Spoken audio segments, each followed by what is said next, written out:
Hello mga person! So for today's video, for today's ganap, mangunguha nga ako nitong dahon ng oregano dito sa may kapitbahay namin.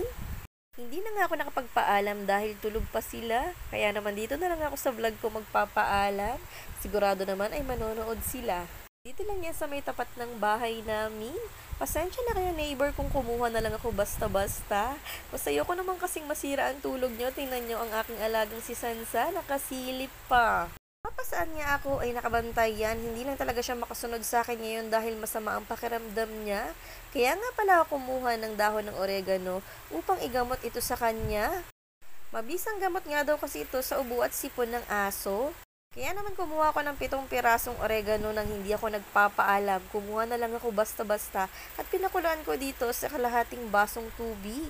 Pakukuluan ko lamang niya saglit. Take note, bago ko nga pala yung pinakuluan ay hinugasan ko muna yung mabuti. Kukuluin ko lang itong mabuti hanggang sa maging kulay green na nga yung tubig niya. At ayan nga mga person, nag-green-green na siya kaya naman hahanguin ko na nga ito at isasalin ko ito sa malinis na lagayan. Sinalin ko na nga ito at kukunin ko ulit yung pinagkuluang dahon dahil pipigain ko yan at kakatasin ko pa nga uli. Dito ko siya ikakatas sa pinagpakuluan natin. Sobrang usong-uso talaga ngayon ng ubot, sipon at lagnat at hindi nga nakaligtas ang aso ko. Paano naman kasi nung nakaraang linggo ay pawala-wala nga siya, umaalis siya ng bahay namin dahil nakakita siya ng mga boys. Kakatakas niya nga ay pagka-uwi niya ay basang-basa na siya ng ambon. Kaya naman heto tuloy siya ngayon, nakapang boys nga siya, ayan nagkasakit naman siya. Hindi ko nga siya mabilihan ng gamot dahil nga baka buntis siya. Kasi namboy siya, automatic sa kanya. Pagka namboy siya, ay matik na nga, nabubuntis siya. Papanganak nga lang halos nito ay nagpabuntis na naman. Dalawa tuloy kaming buntis dito ngayon sa bahay. So, ayan na nga si Daddy Gerson nyo na nga at si Ate Chelsea nyo ang nagtulong na nga sa pagpapainom sa kanya nitong oregano extract na ginawa namin. 5 ml nga pala ang pinapainom namin every 8 hours at gumamit na kami ng drops na pang baby. Hirap na rin kasi niyang painumin ng gamot, niluluwa niya talaga, marunong na siya. Sobrang pihikan talaga nito sa panlasa. Mabuti na lamang pag nakadrops at nakatingala siya ay nadidiretso lunok niya yung gamot, kaya naman sana ay gumaling na siya.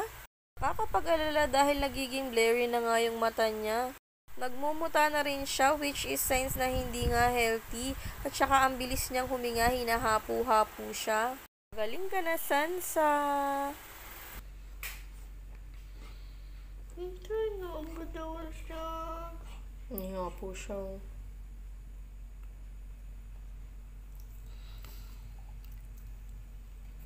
Tulog na ikaw. Kawawa naman ang bebe namin. Buntis pa naman yun. May baby ka sa tiyan. May puppy ka dito. Puppy mo yan.